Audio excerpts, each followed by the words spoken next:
Hello everyone, welcome to another exciting episode of Dayspring Discussions. I'm your host, Sean McGahee, and this is a show where we talk about movies, TV, sci-fi, fantasy, comic books. If you geek out about it, we're going to talk about it. You can listen to Dayspring Discussions on iTunes, YouTube, Podomatic, and Patreon, and contact Dayspring Discussions on the Facebook group, Twitter account, and dayspringdiscussions@gmail.com. Well, happy Thursday, everyone. Hope you all are having a good week. I'm enjoying myself here. Now, Tuesday, I was going to have a show. I promise you, I was planning on doing a podcast on Tuesday. What happened? Well, my wife took the day off. We went out to lunch, and we went to Double Dave's Pizza Buffet, which we love. Lots of pizza, good food. We both really enjoy the cookie pizza they do. It's delicious.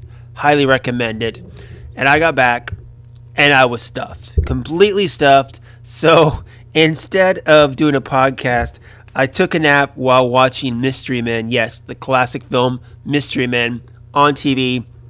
And that's what happened. Because, guys, I'm busy.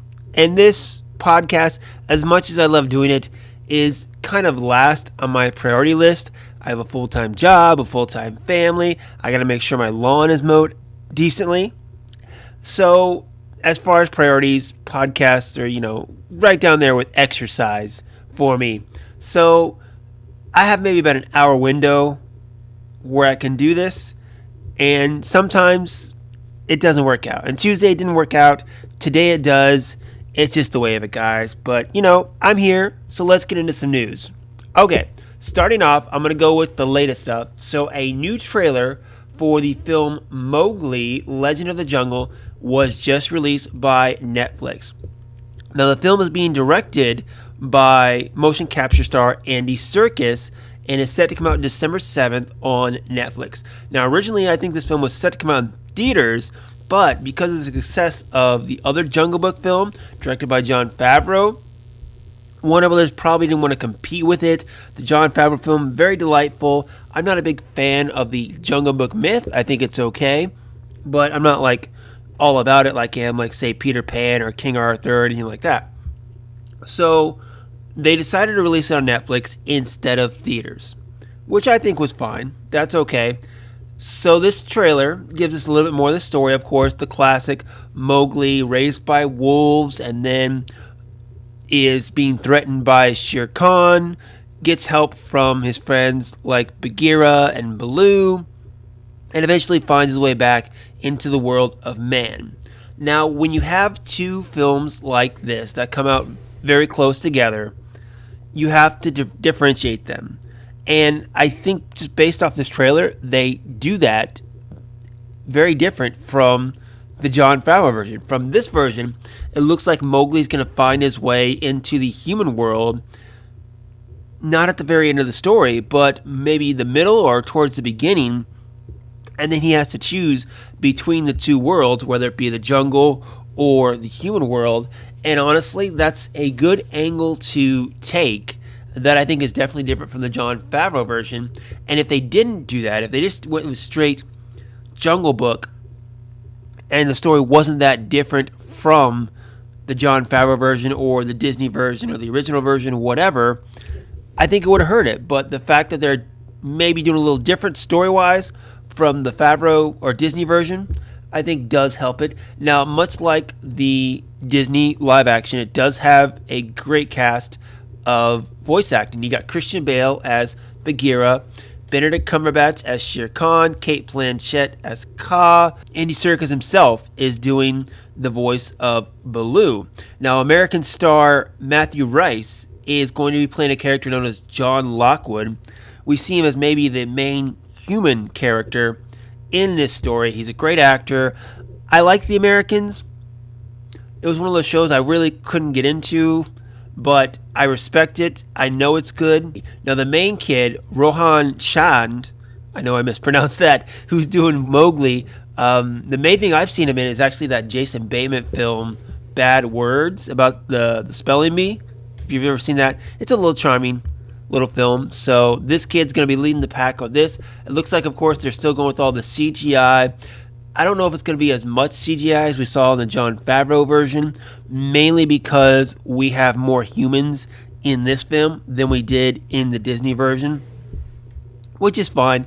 And like I said, the fact that it's trying to differentiate itself from the Disney version, I think is what's going to help it stand out and maybe help it do a little bit better than what it would have done. So I'm not overly thrilled with the trailer, but I do like the fact that they are trying to do something a little different than what the Disney version was. And we'll wait and see, guys. I mean, it's got a great cast behind it, but fire back on the Facebook group, Twitter account, and of course, Gmail account. Let me know what you think. So, going back a little bit ways, guys, too. Now, last time I did a show, I was talking Game of Thrones. They had some announcements about the spin-off series that is coming. And George R.R. Martin was talking about how the title was going to be The Long Night.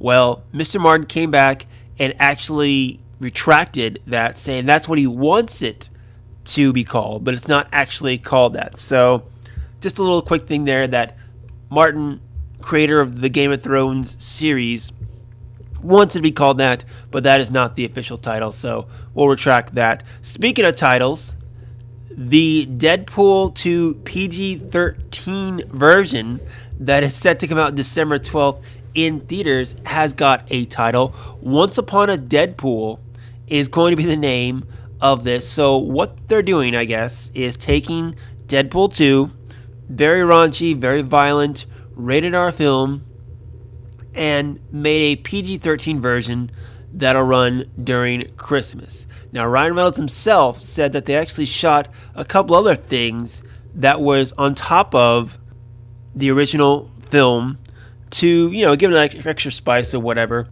And Reynolds went on to say every ticket they sell, they're going to give $1 to the Fuck Cancer charity. I don't know, guys. With this, I wasn't a big fan of Deadpool 2, but number one, I'm very curious to see how they turn a film like that, PG-13. Number two, of course, giving to charity, always a good thing. And then number three, of course, the new footage. So it's one of those things where I'm curious enough, I might actually go see it. But how you turn that film PG-13, I don't know. And there are a lot of films, of course, that I see on TV, like on, TNT or network television, that I know are like rated R, and they keep bleeping out all the bad words or skipping stuff, and I'm like, it just completely cuts up the film. And I can feel like that's what this might be, but I guess we'll wait and see, guys. I don't know. I'm probably going to end up checking out just out of pure curiosity. Are you guys? Fire back on the Gmail account and social media groups. Let me know. All right, next up, so Taron Egerton is out promoting his new film, Robin Hood. And talking to Yahoo Finance, they asked him a question in regards to the next Kingsman film. Now, Matthew Vaughn, who directed and wrote the first Kingsman film and is going to be directing and writing this third film, has said that it is coming, but Taron Egerton told Yahoo Finance that he won't be in it. He said, quote, "I don't know how hot off the press this is, and I think I'm allowed to say it, but I'm not in the next Kingsman movie. We're still very much in business together, but his next journey," referring to Matthew Vaughn, "in a world doesn't involve me." Now, at the end of the second film, Eggsy got married to a royal family member after saving the world again, so the fact that he's not going to be in this one, I think is okay. Yes, he is the face of this franchise, but that second Kingsman film, honestly, was a little lackluster. To me, the big problem was bringing back Colin Firth. I get it. He's a big star. Everyone loved him in the first film, but bringing him back, I didn't see need to do it. Same thing with Taron Egerton. Kingsman, the way they framed it is a whole big organization.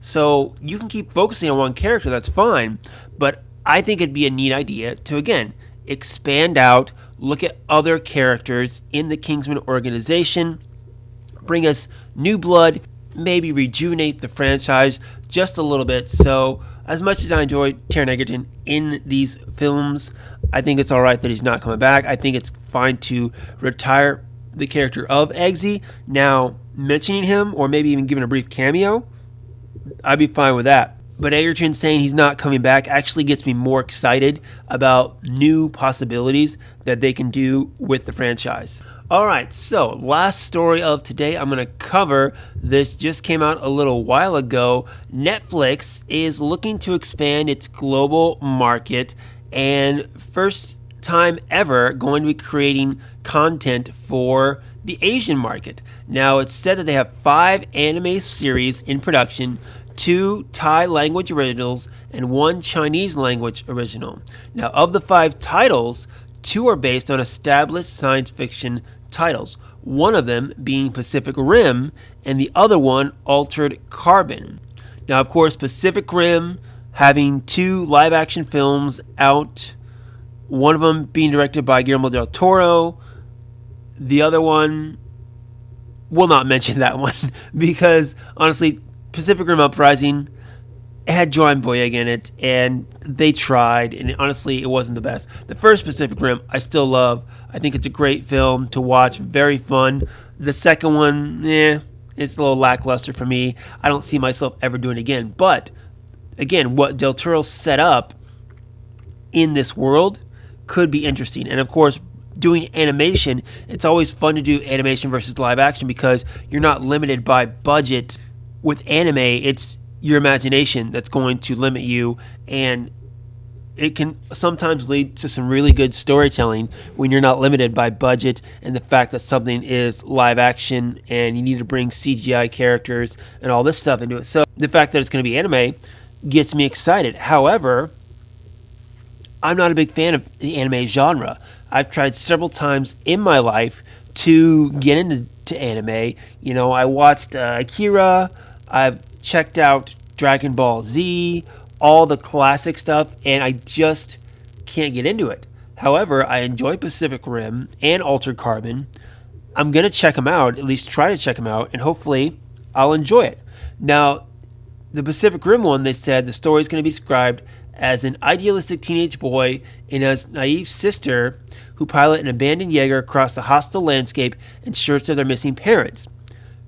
Craig Kyle, who helped write Thor Ragnarok and is also an X-Men writer, is going to serve as a showrunner and help produce the series by Legendary Entertainment. I like Craig Kyle. I think he's a great storyteller, so this is another reason to get me excited. Altered Carbon, they're setting up for season 2 on Netflix for the live action series, which is great. I totally enjoyed the first one. Now, this anime is going to explore new elements of the story's mythology, going to open up the world a little bit more. That sounds great.